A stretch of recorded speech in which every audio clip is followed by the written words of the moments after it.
video. Today we're going to share with you the best way to get maximum performance from your board. We chose this topic because governance performance directly impacts the sustainability and success of your association. Good governance is more than nice to have, it's fundamental. When your directors have a strong governance platform that underpins everything that they do, they have the freedom to use their talents and influence to drive association success forward. And that's why they joined the board. If the governance platform is weak, resources are wasted in friction and duplicated effort, and your members have less trust in their association. For those of you who are regular attendees at our webinars, you know that we host these webinars to give you timely, valuable information that you can take back to your association and use immediately. These webinars also give us an opportunity to help you see some of the work that we do, so when you're looking for help, you'll think of us. Let's get started.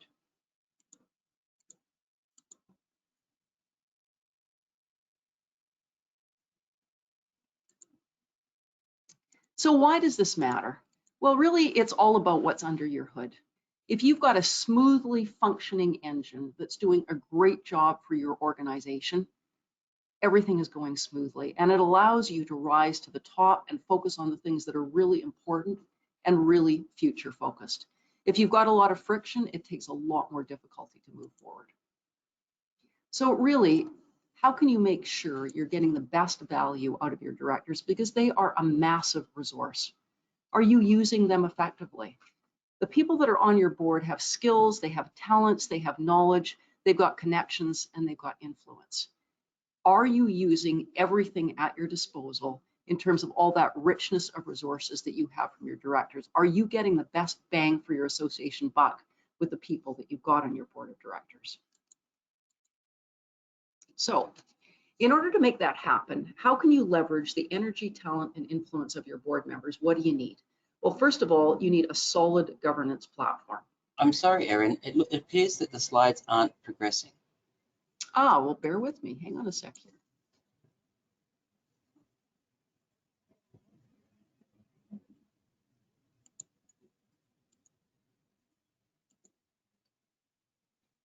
Are they progressing now? Yes, they are. Thank you so much. Okay, perfect. Thank you so much. So you need a solid governance platform, and that's really 90% of what we're trying to accomplish here. If you've got a really solid governance platform, all you need beyond that is a system to leverage your talent and your influence. So let's start with that governance platform. What does that look like? It means that you've got the right people. So there's really a number of elements that we need to focus on here. Do you have the right people on your board of directors? Are they motivated? Are they informed, and are they effective? And do they have strong working relationships? You're looking for working relationships between the board and the chief executive officer, and also on a director-to-director basis. So you need to make sure that your platform is providing the means to make these things happen. Directors also need to know their roles, and I mean two things by that. Directors not only need to know their fiduciary role, so in other words, what is their responsibility to the association, but also their personal role. You know, every director has a personal reason for being on the board. It's the personal things that they can contribute because of their background, their knowledge, and their connections. And it's also the personal things that they can contribute because of special interests that they have and things that they want to get involved in. You also need policies and processes to keep us on track. That's an important part of your platform. Policies and processes help you not to cross the line and to focus on the areas where you should be focusing. And then finally, you need steady turnover. And by that, I don't mean a revolving door, but what I do mean is that all times you've got the right combination of new blood and seasoned directors on your board. So that's the platform that we're looking to achieve here. So how do we get there? Well, I'm glad you asked, because that's what we're going to be talking about in our webinar today. And really, there's 6 things that we're going to be focusing on. We're going to talk about building the pipeline, getting the right people, right bums in the right seats, engaging your new directors once you've got them on board, keeping your directors motivated. This is critical. Managing performance. And by that, I mean governance performance, managing your whole governance platform. Learning how and when to say goodbye to your directors. And then finally, with that done, focusing on leverage and how do you get the most out of individual directors. So let's talk about the pipeline.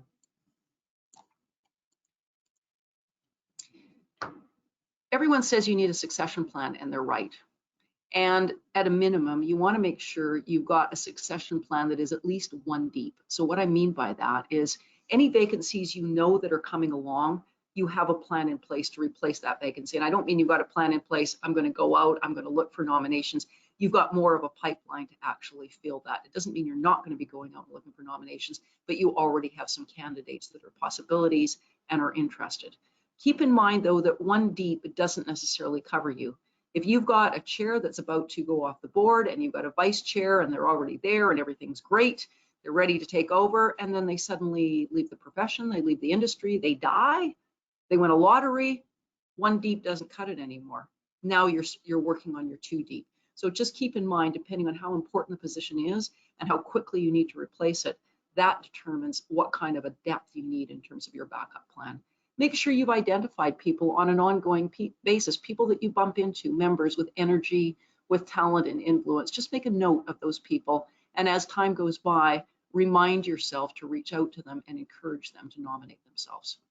Now, in terms of how you do that, the nominations committee plays a really key role here. Nominations committee, let's keep in mind, is not there to go and tap old friends on the shoulder and ask them to join the board, although maybe that's part of the exercise. But it's really a very formal role that the nominations committee has, and the outreach needs to be very transparent and very focused. So what does it look like? The nominations committee needs to have a clear mandate. Now keep in mind, the nominations committee is not tasked with coming back with a slate of directors to be voted on at the AGM. Nominations committee, just like any other committee, is tasked with coming back to the board with a recommendation, which the board will then discuss and approve or modify. So that's the role of the nominations committee. Now, skills matrix, do you use a skills matrix?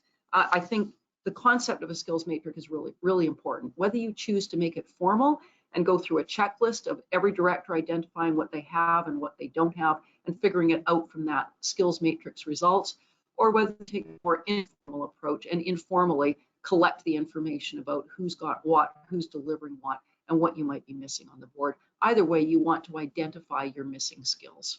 I also would encourage you, when you've got a nominations committee, I think it's really important that you've got suppliers on your nominations committee. Why? Often it's perceived that an association is for the core members, by the core members, and led by the core members, and that's not wrong. But what you need to keep in mind about suppliers is they aren't the core members, but they know the core members. It's their job to know the core members. So you'll find that suppliers, generally speaking, have a wider range of contacts and acquaintances and influence than perhaps many of the core members do. So make sure when you've got your nomination committee, you're looking for brainstorming, you're looking for ideas, you're looking for people that know things, have influence, are great to be on the board. Your suppliers might be one of the best sources of information for that.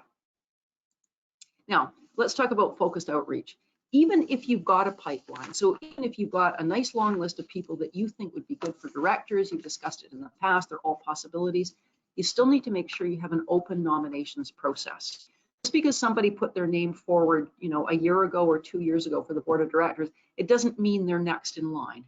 You need to make sure there's always new opportunities and there's always new needs on the board. Things may have changed since last year. So make sure that you've got a wide open competition, and in your language, make it clear to your members that the board is open to all possibilities. We're looking for new members on the board of directors. We're looking for these particular skills. If you've got these skills or you know someone who's got these skills, please reach out. It's really important in this language, because if you do it right, people who might otherwise not have put their hand up are going to put their hand up. If you do it wrong, people will perceive the old network boys club. This is something that only people who know existing people on the board of directors will ever be invited on. And since I don't know anybody and I've got no leverage with those people, there's no point putting my hand up. So make clear in your language that this is truly open. Also make sure that you reach out to your directors. If they know somebody that they think would be a good candidate, have them pick up the phone and talk to them. Say, are you interested? Here's what we're looking for. Here's the nominations process. Would you consider putting your name in the hat? Don't be afraid to pick up the phone. There's a lot of people that would be great directors that won't even think of responding to a call for nominations. But if someone they know personally says, you know what, I think you'd be really good and this is why, it carries a lot of weight. people often find it very difficult to resist that kind of outreach. Now, let's talk about engaging our new directors, because this is really critical. You can have people come onto the board with all the enthusiasm in the world. They just can't wait to get started. And then they're disappointed because it just doesn't seem like there's a place for them there. They don't know people. They don't feel like they're fitting in. And often they can end up wasting a lot of time on the board just trying to feel their way around and understanding where they can carve out a role for themselves. So how do we make that happen? Well, first of all, and I'll say this more than once today, please make sure you train them immediately. Training is really, really critical. You know, I mean, even if you've got somebody, and I've seen this many times, you've got a very seasoned director, for example, they're a new director to your board, but they've been on other boards for decades. It might be reasonable to assume, well, heck, this person knows everything they could possibly know about governance. I mean, gosh, they've been doing it for 20 years. You got to keep in mind that most boards do not train their directors, or if they do, they don't do a particularly thorough job for it, nor an ongoing job of it. So just because somebody's been on boards for a long time, they may never have had any training.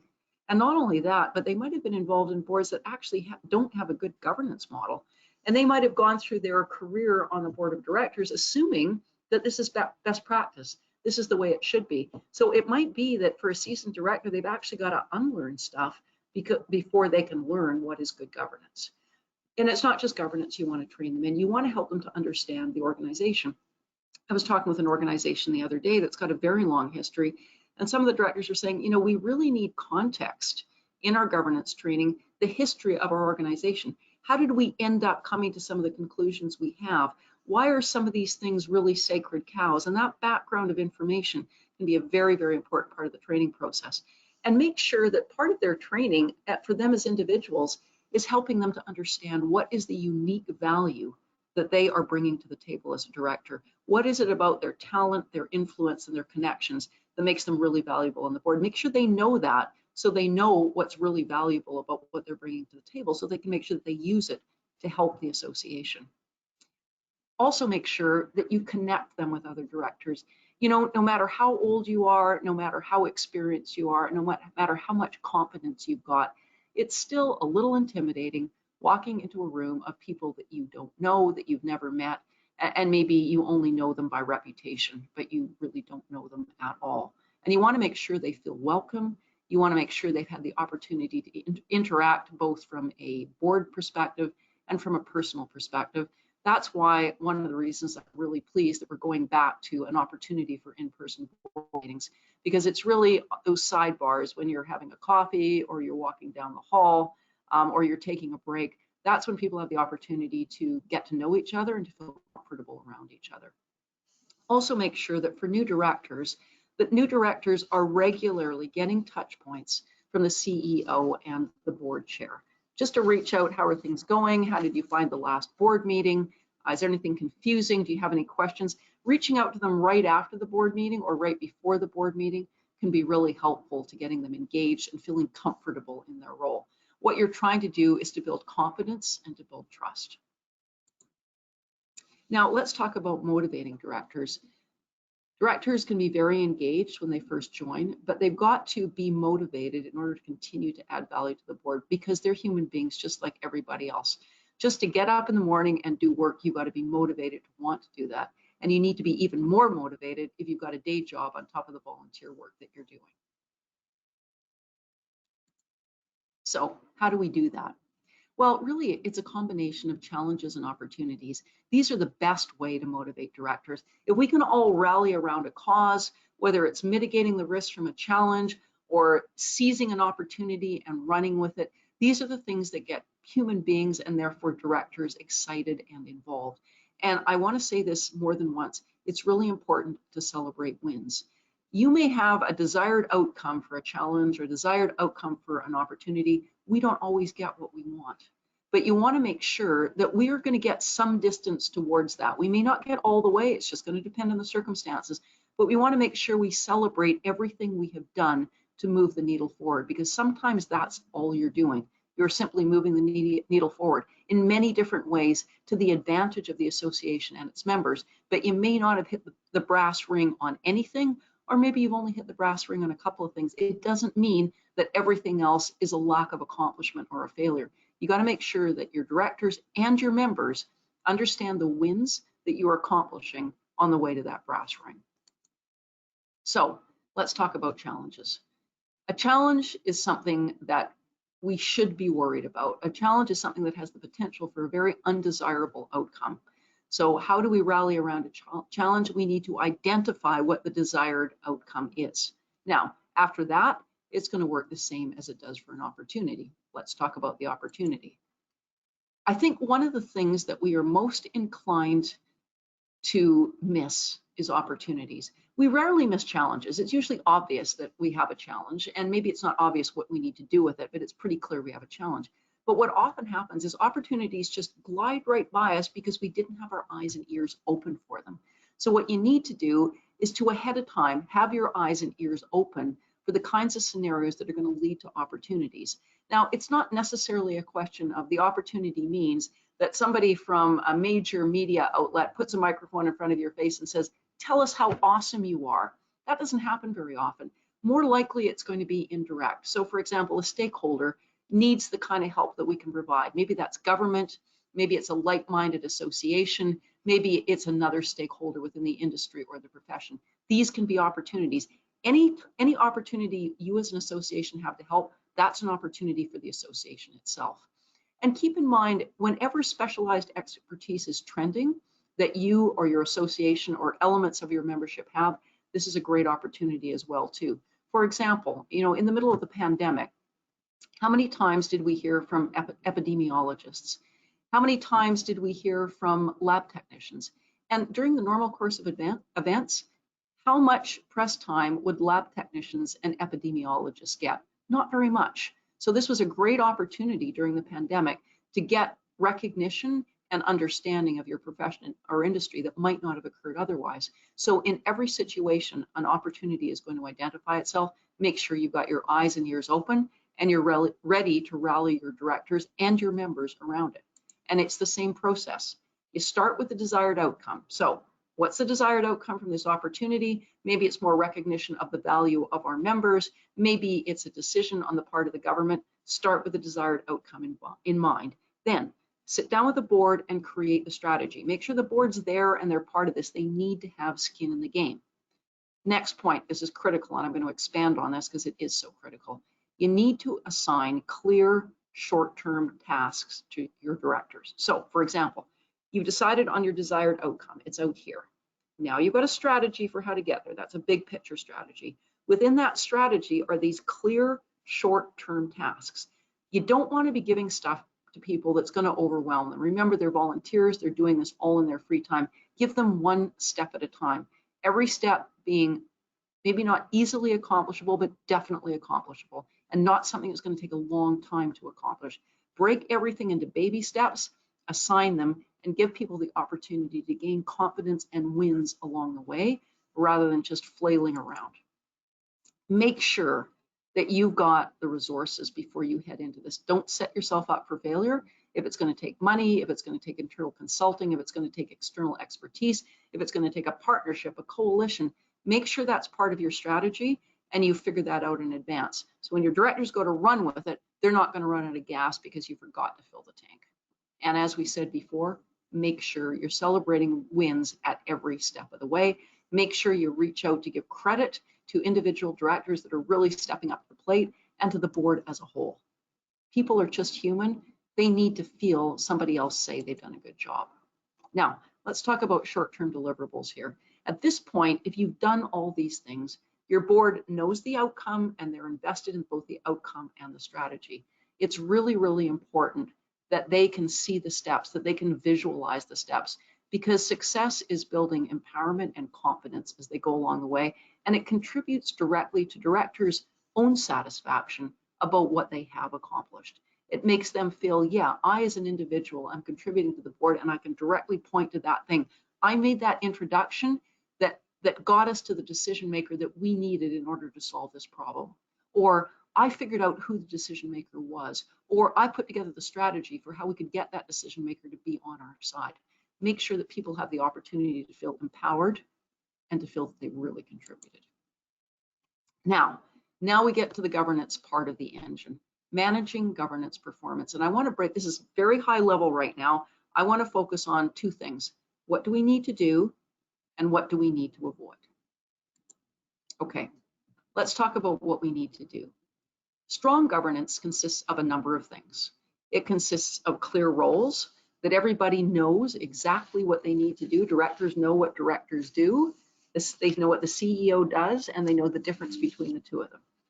It also requires relevant and digestible information. You want to make sure that your board has enough information to make the right decisions, but not too much. Don't overwhelm them. Don't throw in everything but the kitchen sink. It's also really critical with governance that you have effective risk mitigation. One of the most important things the board can do is to mitigate your risk, plan for it, and avoid it. And finally, you need an environment of integrity, professionalism, and respect.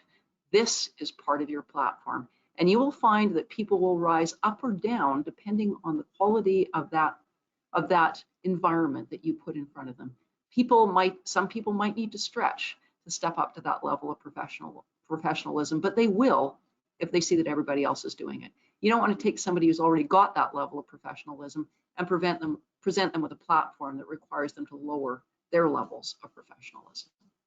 So what does that look like? What does a clear role look like? Well, at a minimum, in order for your directors to understand their role, they need to understand the difference between operations and governance.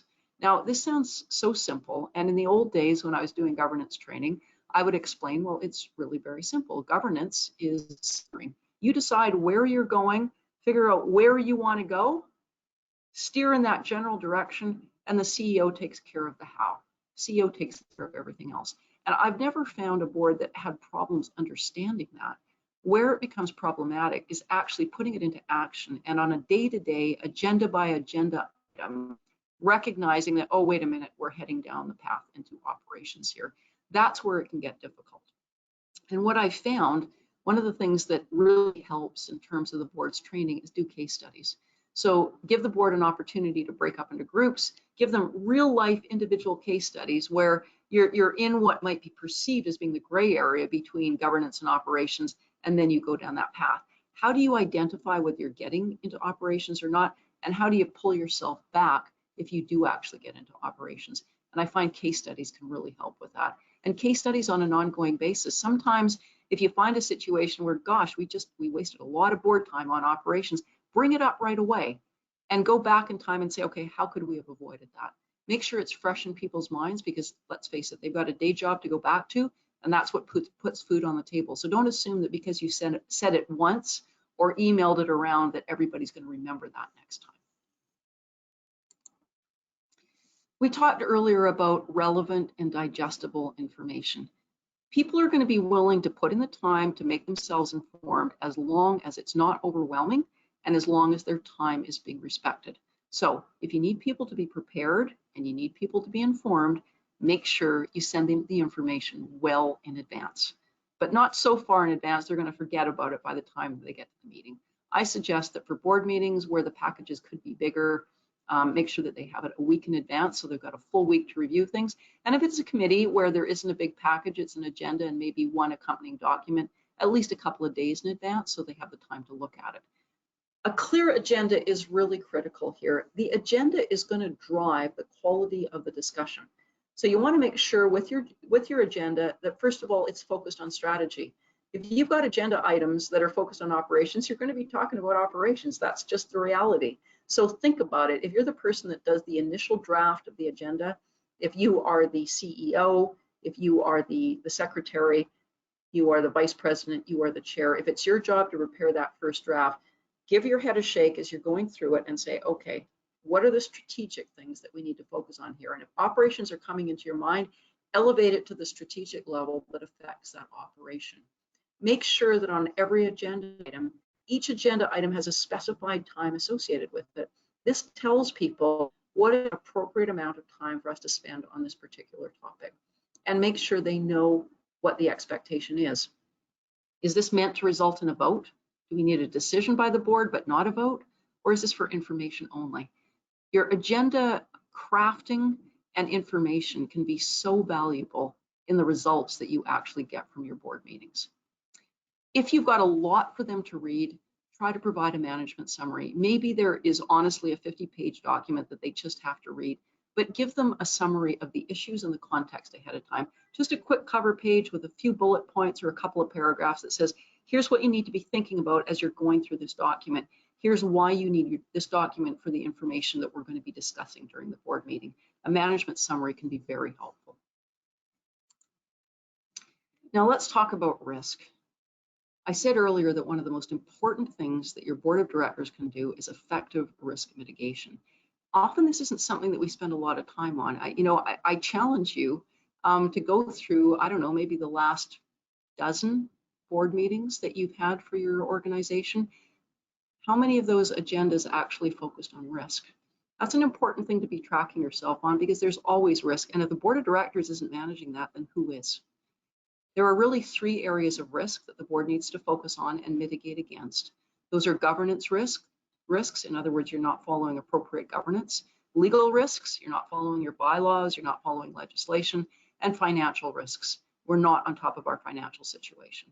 At the end of the day, your governance risks, your legal risks invariably become financial risks. So at the end of the day, doing it wrong or not being aware can cost money. And it might just cost the association money, but that might be money the association can ill afford to lose. Or worst case scenario, if you are not following appropriate governance practices, it may give your insurer an opportunity to wiggle out of paying directors and officers insurance if you run into trouble. And that can be catastrophic, not just for the association, but for individual directors as well too. So risk mitigation, absolutely critical. And of course, once you've identified your risks, you need a risk management plan. And that risk management plan needs to be followed and updated on a regular basis, because the nature of your risk changes as the industry, the profession changes, and the environment changes. I mean, who would have thought 3 years ago in a just-in-time manufacturing environment that we would be dealing with the kind of supply chain issues that we're dealing with right now? I mean, how many people, how many manufacturers, how many companies had a genuine supply chain risk mitigation plan in place? I'll bet not many. Now let's talk about the platform of integrity, respect, and professionalism. This is the environment that you need to foster. People need to understand what is appropriate behavior, what is not appropriate behavior, and what the standards are for the board. Now, keep in mind, this goes right back to recruitment. The best person in the world can become a bad director if they have the wrong environment around them, at the very least, a dissatisfied director. But if you don't recruit the right people in the first place, it's going to lead to that situation more quickly than perhaps might otherwise be the case. When you're looking for the right people, think about their experience, of course. Think about their abilities, their connections, their talents, but also think about their character. If you've got somebody who's got a bit of a bad rap within the profession or in the industry, maybe the board isn't the best place for them. Maybe they are better in another role. It doesn't necessarily mean that they're going to be a bad director, but you've got to pay attention to this. Somebody who's got a hard axe to grind, somebody who maybe has got a history of alienating people. That's not who you want on the board, no matter how talented or influential they are. You just have to be very careful to get the right people on the board, and these are people that are going to be able to work together for the common good of the association. And I can't tell you how many times I want to share with you how important policies are. Policies put parameters around what we do. And you need the policies in advance, because once the problem occurs for which a policy would have helped, it's too late to put the policy together. You've got to wait until you've sorted it out before you can go back and do that policy. But policies have an amazing way of solving problems before they become a matter for argument or for wheel spinning. If you're trying to decide whether something is or isn't a conflict of interest, and you've got a policy that says right there, yeah, this thing is a potential perceived conflict of interest, you'd be surprised at how quickly the conversation just backs down and says, oh, okay, great, we've got a policy, good. We've got instructions for how to handle this. We don't have to hash it out. We don't have to argue about it. We don't have to get into personalities. We've got this policy. And this policy was passed by the board, and it was passed at a time when it wasn't personal. It was just there to help us get through things. And that's what policies really help you to do. They stop you from spinning your wheels. They provide a clear fence around what is appropriate behavior, what is not appropriate behavior. they really, really help to solve disputes before they even become disputes. And I'll say it again, as I've already said several times today, is training is absolutely critical. Make sure that director engagement right from the start starts with training, and there's ongoing training. Just because someone's had the training, I mean, let's say for purposes of example, I can think of many boards where your term limit is maybe 6 years. So if you stay on for the full term, by the time you've left, you've been there 6 years. What are the odds you actually remembered the director training you got when you first came on board? It's 0. So what you really need to have is ongoing professional development for all of your directors, not just the new ones, all of them. And make sure that the environment that you're fostering here, that everyone in the board of directors understands that an environment of integrity and professionalism means you are constantly learning.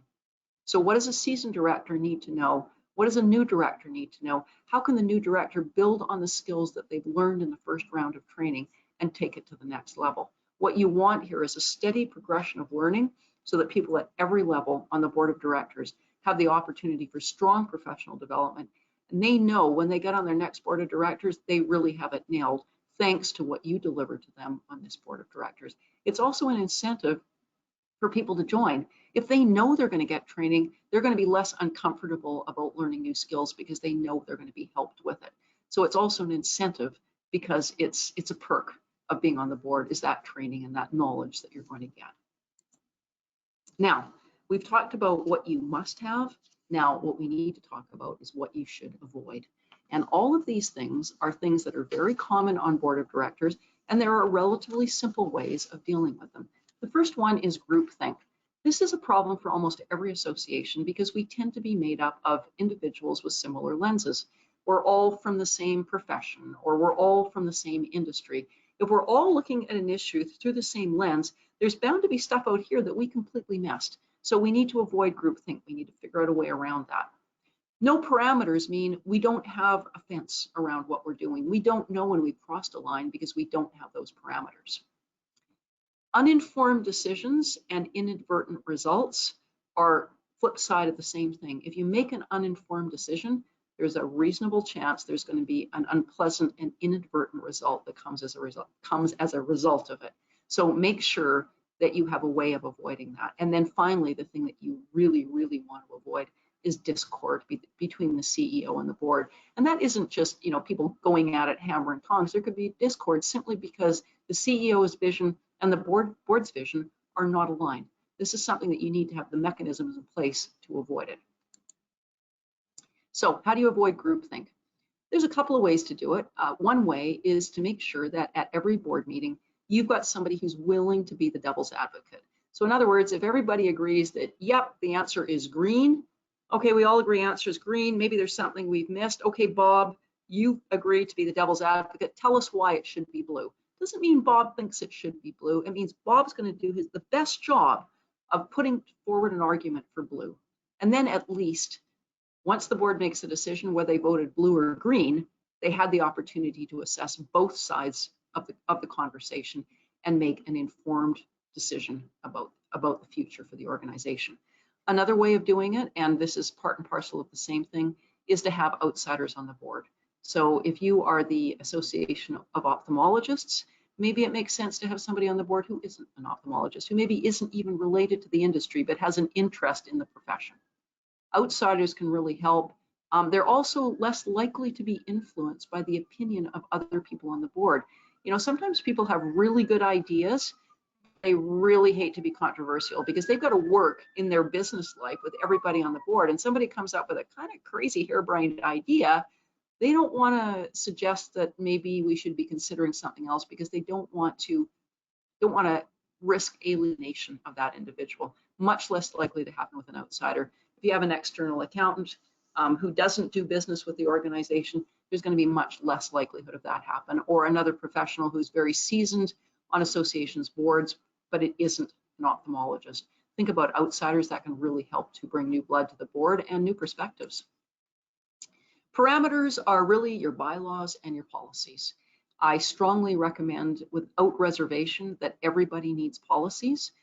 They shouldn't be something that you just pull off a shelf and get the board to sign off on it. I often see I often see associations executives saying, we need a policy on this. Does anyone have one that we can use? Well, maybe that's an okay starting point, but you really need to put your effort into it. Every policy should be specifically for your organization, customized and drafted with the needs of your organization in mind. Your policy should be your policies. It should not look like somebody else's policies. But going through other people's policies for the elements, that's a good way of doing your research. Now, how many policies do you need? The answer is not many.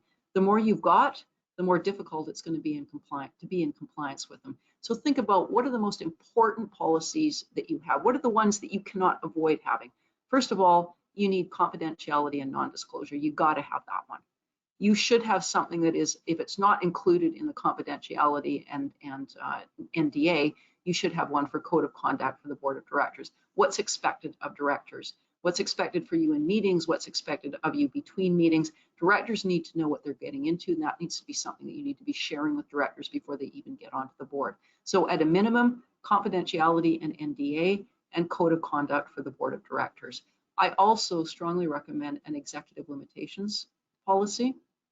And executive limitations makes it very clear what the board delegates to the CEO and what is outside of the corral of the CEO. Executive limitations is really, here's what the CEO must not do, and it's at a high level. Once the CEO has that information, they know they are free to operate within their knowledge and expertise on the inside of that fence, and there's never any question about what the CEO, decisions the CEO is allowed to make and is not allowed to make. Executive limitations can really help, and I really, really strongly recommend material commitments. Material commitments are who can make what decisions about finance. You don't need to make them too granular. Don't make the thresholds too low, but if you're doing a good job of putting a budget together and the board has had a meaningful and thoughtful discussion around the budget, there's no particular need to say, well, the CEO can't make a decision beyond this number. If it's in the budget, it might be perfectly acceptable to give the CEO free rein on that. And the only time they have to come back to the board if it's on a material commitment that's for a further distance out or something that is outside of the budget. So think about how you want your material commitments to be made and have a policy around that. Now, how do you avoid uninformed decisions and inadvertent results? Make sure that you have enough time to go through the agenda item. Sometimes directors just think the answer is obvious or the topic's boring, and they tend to want to whip through it and just come up with a decision. You know, that doesn't matter. It's no big deal. Yes is the answer. Let's just do it. Try to avoid that. Make sure that you're signaling in the timing on the agenda the importance of making an informed decision around this and what is needed in order to make an informed decision. Keep in mind that inadvertent results can also be helped by policies. Sometimes the policy can say, we don't do this, and therefore you avoid an inadvertent result. Anti-competition policy is a perfect example. That's another one. If you were in an industry association, for sure, you want to make sure you've got an anti-competition policy. You want to make sure that you are complying with anti-competition legislation. And training can really help as well too. You know, what's the level of requirement for you as a board member to be informed, and how do you keep informed? And what can you expect from the CEO and the staff in terms of making that happen? Now, how to avoid CEO board discord. This is a really critical one, and it really comes down to open communication. You need to make sure that the board is willing to ask the difficult questions. If they're concerned or confused about something, they need to be able to speak up and ask, and the CEO have the opportunity to respond. I really find that if you've got weekly calls between the CEO and the chair, that can really help to stop trouble before it gets started. The CEO can say, you know, somebody in the board of directors was saying this, that, and the other thing. It helps you to understand what's going on behind the scenes, and maybe there's a vacuum of information that needs to be dealt with. Now, by the way, weekly calls, they don't have to be long. Make them short. Make sure that they're regularly scheduled, and if you've got nothing you need to discuss, fine, you hang up after 2 minutes. It shouldn't be more than a 10 or 15 minute commitment, and make sure that you make it relevant and timely, so that nobody's spending a lot of time on this, but we're catching up at least once a week, and nothing is going on for weeks without being discussed. Should you have an in-camera or should you not? Governance experts disagree on this. There are governance experts out there whose opinions and knowledge I greatly admire, who say there should not be in-camera meetings. In-camera meetings, by the way, are when the board gets together and has a private conversation without any staff members there, including the CEO. And some governance experts say, look, it's a partnership between the CEO and the board. And when you have a partnership, you can't have conversations that don't involve both partners. That's one way of looking at it. I'm a fan of having in-camera meetings and having them scheduled at every single board meeting. Why? For two reasons. Number one, if they're scheduled at every board meeting, it gives directors an opportunity to ask a question that they might have felt uncomfortable asking in front of the CEO. And if they don't ask it, it's still going to be festering in their mind, and it might become a problem over time just because they haven't had a chance to air that question. So it helps to get things aired quickly, out in the open. People who have misconceptions on the board, maybe they're new directors, it gives them an opportunity to have their misconceptions corrected by the more seasoned directors. I do recommend that it's on every single board meeting. The last thing you want to do is to say, no, we don't have in cameras in case we need them, until we need them. Well, saying you need one is basically putting a red flag in front of the CEO and going, hey, there's something bad going on behind the scenes here. We got to have an in camera to talk about it, but we're not going to share it with you. So make sure you have one at every meeting. Use the time as you need it. Some meetings may be longer than others. And on both sides, make sure that whether you're the CEO or whether you're a director, you're listening. Listen, respond, repeat, listen. Most problems that we run into with the CEO and the board having discord was just a lack of communication or a lack of understanding about where the other party needed to go and was coming from. Now let's talk about saying goodbye. There comes a point in every director's tenure where it is time to say goodbye. And often that's simply measured in years. You should have term limits for your directors. And by the way, if you are one of those organizations that had pretty much the same group of directors there for the last couple of decades, I know this can be hard the first go around because you've got people there that have corporate knowledge that in the beginning, maybe you can't afford to lose. But what you really want to do is to get to that point where you've got a requirement in either the bylaws or the policies that after a certain number of consecutive years on the board, a director needs to take a break. And the break is typically 1 or 2 years. I can make arguments for both sides of the coin, but you want to make sure that it's a meaningful break so that there's an opportunity for new blood on the board and an opportunity for a new dynamic by virtue of having that new blood on the board. Should it be in your bylaws or your policies? It could be either those term limits. I prefer to have them in the policies because you have more flexibility as a board of directors with policies than you do with bylaws. You might have extenuating circumstances where for some reason you need somebody to stay on longer than perhaps the policy allows for. Once you find yourself in that situation, you realize, oh yeah, I think we should have refined it in order to account for this. You don't want to be changing your policies all the time just because circumstances have changed, but you want to make sure that you have the ability to change things. And with bylaws, you can only change them when you take it to a membership vote. If it's really, really important that you have term limits, then put it in your bylaws. If it's something that you want, but you also want flexibility on, then perhaps it belongs in your policies. Now, let's think about involuntary exits. Sometimes you need to have a board member leave before the end of their term limit. And it might be because they're just causing havoc on the board. It might be because they've found themselves in a conflict of interest situation. Plan for it. It's going to happen. You don't want it to happen. You don't expect it to happen. It happens to the nicest people, but make sure you've got a plan in advance for how you are going to manage a graceful involuntary exit if that's what's needed. If somebody needs to leave the board, you want to make sure that they can leave it with dignity and with face, not looking like they were asked to leave the board, that it was their decision and they did it for all the right reasons. But you need to have a mechanism in place to make that happen, because usually in bylaws, you cannot get rid of somebody on the board of directors without taking it to a vote of the members, and that is something you really want to avoid. If a board member has gotten themselves in hot water, you want to remove the risk as quickly as possible and with the appropriate guidelines around it and the appropriate mechanisms for making sure that everybody can still get along together going forward. So remember, we talked earlier about what we need in order to leverage energy, talent, and influence from our board of directors. I said we need a solid governance platform, and that's 90% of it. That's what we've just been talking about. If you've got those things in place, you've got an engine that's ready to run. Now you have the opportunity to use a system to leverage the talent and the influence. So get this platform in place. It's not difficult. These things aren't hard, and they are things that I think pretty much every director accepts as being reasonable and acceptable. Not everybody fits into that category, but I think you'll find that most of your directors are there, and most of you are probably either already there or partway there. So it's just a question of how you get from where we are now to where you need to be. But with that solid governance platform in place, what do you need in order to leverage talent and influence?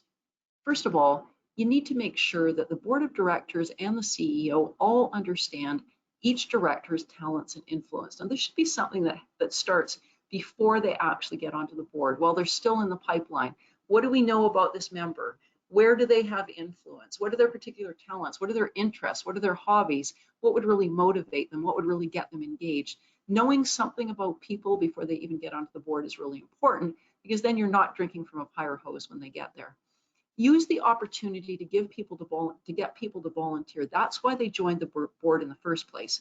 So think about what you're needing right now. I'm in this situation, I've got an opportunity, but I need an introduction to somebody like this. Speak up, ask for help, ask at a board meeting, pick up the phone, reach out to individuals. Hey, I know you've been doing a lot of work in this area. Do you know somebody that maybe you could call that could get us a meeting? Reach out individually and make sure that you're giving your board members meaningful tasks. They didn't come on the board to just do, boring old operation stuff. We'll probably still need that from them if we're a very small organization, but make sure you're giving them meaningful tasks that look like accomplishments. So they can come back to the board and be proud to say, I did this. And they know it's meaningful, they know it's part of the strategy, and they know where it's headed and why it needed to be done. Also make sure that you are recruiting effectively for committees. If you're just about to put your membership committee together, the way not to do it is like this. Hey guys, we need a membership committee. Can we have a show of hands? Who's willing to be on the membership committee? You're going to want to do that anyways, for sure, but you want to put a little bit more thought into it before you get to that show of hands. Start thinking about it in the background. Who would be a good chair? Who's somebody who's going to be a good job of keeping people on track, facilitating, making sure that decisions are made, agenda items have gotten through? Do you have somebody who's going to be good at that and is also enthusiastic about membership? Now, who would we need to have on that committee that really knows people? And here's where it goes back to what we said earlier about using suppliers effectively. Suppliers know everyone. You want to have suppliers on nominations committee, on membership committees, because they're the ones that have that really broad range of who's who in the zoo. So make sure you're using your suppliers effectively. They want to be of value. Make sure that you've got both your suppliers and your core members actively involved in both the board and committees. So before we go to Q&A, this is all about leadership. And in order for people to be good leaders, they need support, they need training, and they need understanding. So make sure that you've got the appropriate level of support in place to keep your leaders on track, knowledgeable, and able to comfortably move forward with the talents and the connections that they've got. If that's something you'd like some help with, ask me about our leadership support program. So as we get into Q&A, let me ask you, AJ, do we have any questions? Thank you, Erin. We actually have 8 questions so far. Oh my goodness. So I will try and be quick. The first one is, how do I motivate my directors? Excellent question. And when we talked in the webinar earlier about motivation, motivation starts with engagement. So getting them engaged as new directors right away, making sure they've got everything they need in order to feel comfortable and knowledgeable about the job that's in front of them. But then keeping them motivated is really about rallying them around challenges and opportunities. Now, that might be something that you're bringing the whole board to rally around. It's a big challenge. The whole board's working on that. It's a big opportunity. The whole board's working on that.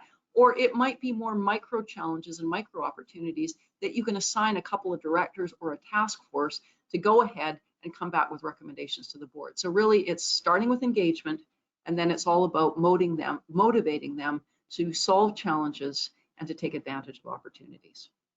Excellent, thanks, Erin. The next one is, how would I help move from an operations mindset board to a governance board? Yeah, that is an excellent question. And that's the question I probably hear most often.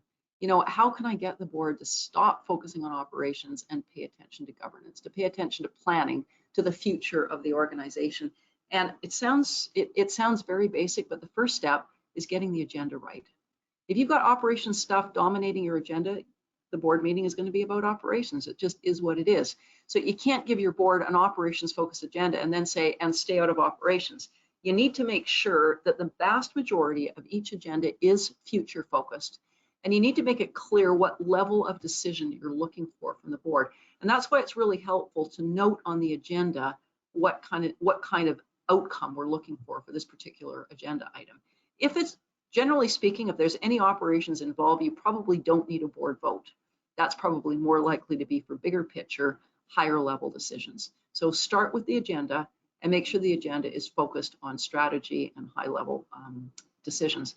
Give your board the training that they need to feel comfortable with strategy and high level decisions. Often what we're doing when we delve into operations, not because we don't trust the CEO, it's because that's our comfort zone. You know, we're directors that focus on operations all day, every day. When you get to a board meeting, you're just going to be in that mindset. So what can we do to get your mindset from what you've been doing all day long from 8 to 6 or 8 to 5 or however long your day is? How do you get out of that mindset and get your directors thinking about bigger picture stuff? It starts with the agenda, and training really, really helps. Absolutely, Erin. I remember the number of times where we've had board members who haven't been on a board before, so they just don't know any different. So excellent point. The next one is, what if your board is unresponsive to timely decisions, even if a deadline is given? Yeah, this is all about how you handle it. If an individual was supposed to meet a certain deadline or a committee was supposed to meet a certain deadline, make sure that that discussion gets to the agenda.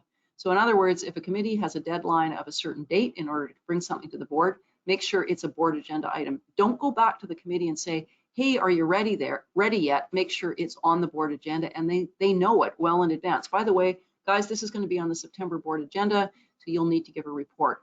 And if they give a report and the report says we haven't hit our goals, don't just say, okay, well, I guess we'll put it on the next board meeting. What you need to do is have a board discussion, drilling down and figuring out exactly why we're not getting anywhere. Now, it might be, yeah, I was too busy. Okay, well, that works for a certain period of time, but not on an ongoing basis.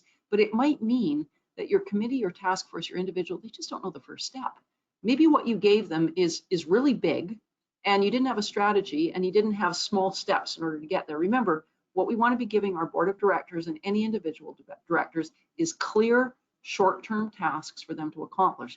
And if you give them this big thing over here and say, okay, task force, go off and accomplish that, and you don't even give them the first step, that's where they're going to start to lose faith and lose confidence in themselves. And that's what happens. That's one of the reasons why you often get deadlines just extended and extended and extended. If the deadline is being extended because it's a bigger job than we thought it was, and each time the committee's coming back to the board and saying, okay, we've accomplished this, but here are the next 3 steps you've got to do, that's great, no problem whatsoever. But make sure that they understand what the steps are, and if they're not getting it and they're getting stuck in the mud, bring it to the board, have that conversation, or maybe the task force or the committee needs to meet with the CEO or the executive committee to get the first few steps nailed down. Often, the reason we're missing deadlines is because we don't know the first few steps, and that's just true of us as human beings, let alone directors. Excellent, thank you, Erin. The next one I have is, what's the difference between a risk mitigation plan and a business continuity plan? Where are good places to find templates or examples of good risk mitigation plans for associations? Okay, well, let's talk about these as being 2 separate things, because business continuity is a form of risk. So if you think of risk mitigation, it's this big thing here, and inside risk mitigation is mitigating against the possibility that you don't have business continuity. So with business continuity, it would be things like we had to discover during the pandemic. You know, how can we get everybody working from home but still have the same level of professionalism and productivity as we had before? Those are the kinds of things that you're going to have in business continuity. Risk mitigation is mitigating all kinds of risks. So that mitigation you're talking about there might be perceived as a form of operations risk. You know, operations is what surrounds us in the office. Now we have to expand it to include different locations. That's business continuity. But risk management can include all sorts of things. It's financial sustainability. You know, do we have enough in the bank to get us through a rainy day? That's a risk. If we don't, then we need to mitigate against that.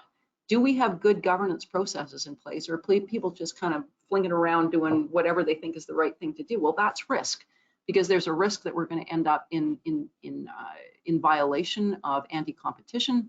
There's a risk we're going to do something just kind of silly because nobody thought about it. There's a risk we're going to make an uninformed decision. What about insurance? That's risk. Do we have the kind of insurance we need in order to cover the risk that we're going to be entering into? Has the insurance been vetted, or did we just go for the insurance that was the cheapest possible one we could get? Do we really know what kind of insurance we've got? Definitely encourage you to review that one on a regular basis.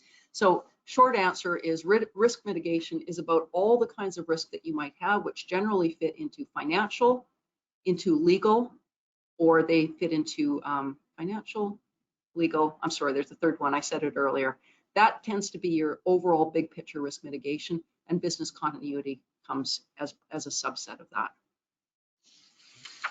Excellent, thanks, Erin. With a board of primarily nurses, I'm struggling in the past few years with how hard I can push and how much work I can give them in their very taxing day jobs. How do I navigate not wanting to add more stress, but also needing work done?